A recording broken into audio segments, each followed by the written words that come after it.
मध्य प्रदेश शासन को रेत खदानों से मिलने वाला रेवेन्यू इस समय लापरवाही की भेंट चढ़ रहा है। वॉइस ऑफ राइट्स टीम ने रेत खदानों के साथ मिट्टी के हो रहे अवैध उत्खनन को लेकर अपनी खास रिपोर्ट तैयार की। मध्य प्रदेश के दतिया में सरकार के द्वारा रेत की 30 खदानें स्वीकृत हैं। इसमें तकरीबन 3 रेत खदान दतिया, तहसील सेबड़ा में 14 और वहीं तहसील भांडेर में 13 रेत की खदान है। इन सब के बावजूद भी पूरे जिले में रेत और मिट्टी को सोना बनाकर अवैध रूप से इसका कारोबार कर लाखों रुपए का व्यवसाय प्रतिदिन हो रहा है। ग्राम घुघसी में वन क्षेत्र में रेत उत्खनन खुलेआम जारी है और डंप कर रखा गया है। नदी तक पहुंचने के रास्ते नहीं होने पर भी रेत का काला कारोबार करने वाले किसानों के खेतों में से ट्रैक्टर ट्रॉलियां बेरोक टोक रेत से भरकर ले जा रहे हैं। रेत का खेल अल सुबह से रात के अंधेरे में भी जारी रहता है। इससे ग्रामीणों को काफी परेशानी हो रही है। कहीं गांव के रास्ते ट्रैक्टर ट्रॉली निकलने से खराब हो चुके हैं तो कहीं नदी का पानी पीने लायक नहीं रहा। ग्राम डगरा कुआं के ग्रामीणों ने कई मर्तबा प्रशासन को इसकी शिकायत की, लेकिन कोई कार्रवाई नहीं की गई। 23 दिन पहले मंगलवार को जन सुनवाई के दौरान ग्रामीणों ने रेत के अवैध उत्खनन को रोकने के लिए ज्ञापन दिया था, उस पर भी कोई एक्शन नहीं लिया गया। दतिया जिले के खनिज अधिकारी रमेश पटेल सब कुछ नियम अनुसार होने का दावा करते हैं और शासन को प्रतिवर्ष रेत खदान के जरिए निर्धारित रेवेन्यू के लक्ष्य को पूरा करने की बात करते हैं। खनिज अधिकारी इस बात को मानते हैं कि रेत का अवैध कारोबार होता है और इसकी जानकारी लगते ही अवैध कारोबारियों के खिलाफ कार्रवाई भी की जाती है। लेकिन खनिज अधिकारी के दावों में कितनी सच्चाई है, इसकी तस्वीरों के जरिए से देखा जा सकता है। दतिया जिले के नए कलेक्टर अक्षय तेमरवाल के लिए रेत का कालो कारोबार रोकना एक नई चुनौती है। इस संबंध में कलेक्टर अक्षय तेमरवाल ने कहा कि रेत का काला कारोबार करने वालों के खिलाफ कड़ी कार्रवाई करने के साथ ही उन्हें जेल के शिक्षों के पीछे भेजा जाएगा। जल्दी वह पुलिस विभाग के अधिकारियों के साथ प्लानिंग करेंगे। पदभार ग्रहण करने के बाद उन्होंने रेत खदानों का स्वयं निरीक्षण करने की बात भी कही। नमस्कार, मैं हूँ रायन पटवा। आज हम आपको दिखाएंगे रेत का कालो कारोबार, जिसमें खनिज अधिकारी एक तरफ अपनी कार्रवाई की बात कर रहे हैं, वहीं दूसरी तरफ रेत माफिया, मिट्टी माफिया रेत और मिट्टी को सोना बनाने में लगे हुए हैं। क्या नाम है और क्या समस्या है? मैं पंजाब सिंह जाटव हूँ।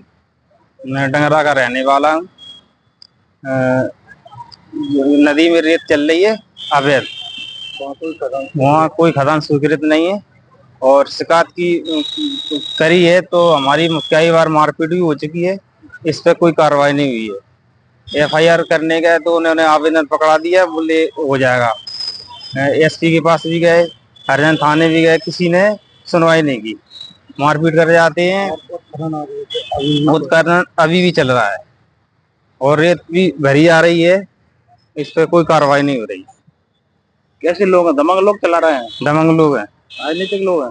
हाँ। आज कलेक्टेड आए हैं, किससे बंदे आए हैं, क्या है? आज हमारी कहीं भी सुनवाई नहीं हो रही है। आईजी डीआईजी कलेक्टेड में भी शिकायत कर चुके हैं, आवेदन दिया। आज एसपी साहब के यहाँ आए हैं। क्या नाम है और क्या समस्या है? मेरा नाम रामेश्वर यादव है। मैं डगरा कुआं का निवासी हूँ। हमें बजरी की समस्या है, जो कि हमारे गांव में खदान स्वीकृत नहीं है, फिर भी हमारे गांव में अवैध रूप से रोज के 50-60 ट्रैक्टर से अवैध उत्खनन किया जा रहा है, जिसमें कभी भी कोई भी जनहानि हो सकती है। हमारे गांव से 65 गांव के लिए नल जल योजना स्वीकृत है, वहाँ प्लांट बना हुआ है और पनडुब्बी और जेसीबी से नदी की खुदाई की जा रही है, जिससे पानी गंदा हो रहा है। तो 65 गांव में समस्या हो रही है पानी की। पीने के लिए शुद्ध पानी हम लोगों को प्राप्त नहीं हो पा रहा है और इस अवैध उत्खनन की शिकायत हम लोग आईजी डीआईजी दतिया एसपी हर जगह कलेक्टर साहब के यहाँ जन सुनवाई में 4-5 बार कर चुके हैं, लेकिन आज दिन तक कोई कार्रवाई किसी भी अधिकारी द्वारा कुछ नहीं किया गया है।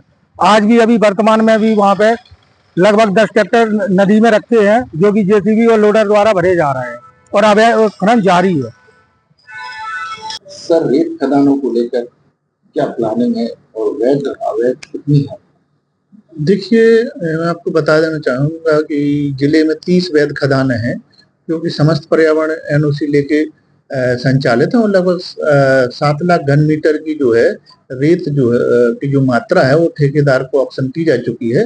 इससे हमें सालाना 30 करोड़ रुपए की वार्षिक आय होती है तो इसमें ऐसा कोई वो नहीं है कि राजस्व चोरी या कोई राजस्व अवंचन वाला मामला जहाँ कोई प्रकरण में आता है तो हम लोग तुरंत कार्रवाई करते हैं और लावारिस रेत वगैरह जब्त करके पिछली बार हमने 7 जगह पर दबिश दे के लावारिस 7 स्टॉक जब्त किए थे और 4 करोड़ से अधिक की शासन को रॉयल्टी प्रदाय कर जमा कराई है।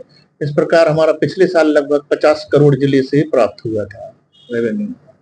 तो जो फॉरेस्ट के अधीन आती है उनकी सीमा क्षेत्र में, जो सीमा फॉरेस्ट क्षेत्र में तो वहां पे घोषित नहीं की जा सकती है वन अधिनियम के तहत। तो फॉरेस्ट में अगर कहीं अवैध उत्खनन की शिकायत मिलती है तो वन विभाग द्वारा, पुलिस द्वारा और माइनिंग विभाग द्वारा भी संयुक्त रूप से कार्रवाई की जाती है। इसके लिए एक टास्क फोर्स का गठन किया गया है और अब तो एक माइनिंग का सर्वेलेंस सिस्टम उपग्रह प्रणाली से लिंक किया गया है जो कहीं भी अवैध उत्खनन पाए जाने पर अलर्ट्स देगा माइनिंग ऑफिसर को एवं कलेक्टर को। तो उस आधार पर उस क्षेत्र की जांच की जाएगी, अगर अवैध उत्खनन पाया जाता है तो वहां पे कार्रवाई की जाएगी। और एक नया AI बेस हम लोग मानव रहित चेक गेट लगाया जा रहा है, तो दतिया में भी एक लग रहा है, पूरे प्रदेश में लग रहे हैं, जो ये चेक करता है वहां पे कैमरा रीड करके कि उस वाहन पे, पर्टिकुलर वाहन पे रॉयल्टी है कि नहीं है। अगर नहीं होती है तो वो उसके विरुद्ध कार्रवाई के लिए यहाँ भेजा जाता है और उस पर परिवहन का प्रकरण दर्ज किया जाता है। इस प्रकार खनिज विभाग सतत रूप से जहां भी सूचना मिलती है कार्रवाई कर रहा है और राजस्व बढ़ाने का जो उद्देश्य है मध्य प्रदेश शासन का, उसमें हम काफी हद तक सफल हुए। पिछली बार हमने टारगेट पूरा करा था, इस बार भी करेंगे। कुछ इलाकों में कुछ अवैध शिकायतें प्राप्त होती हैं, बड़ौनी इलाके में होती है, आपका कहना सही है, पर जहां भी शिकायत प्राप्त होती है हम लोग सतत रूप से कार्रवाई करते हैं।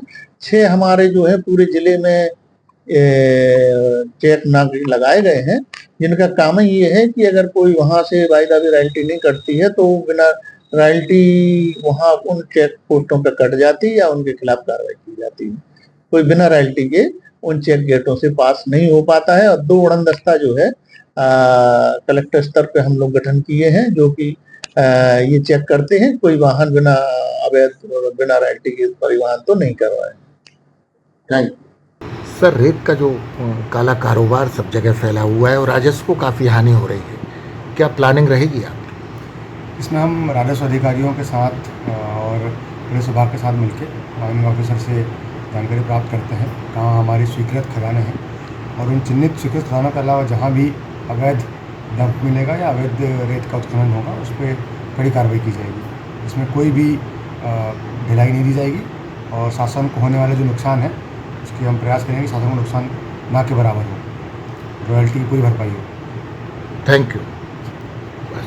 वहीं नवीन कलेक्टर अक्षय तेमरकार को रेत का काला कारोबार रोकने में एक बड़ी चुनौती साबित होगी। दतिया से राजेंद्र पटवा की रिपोर्ट।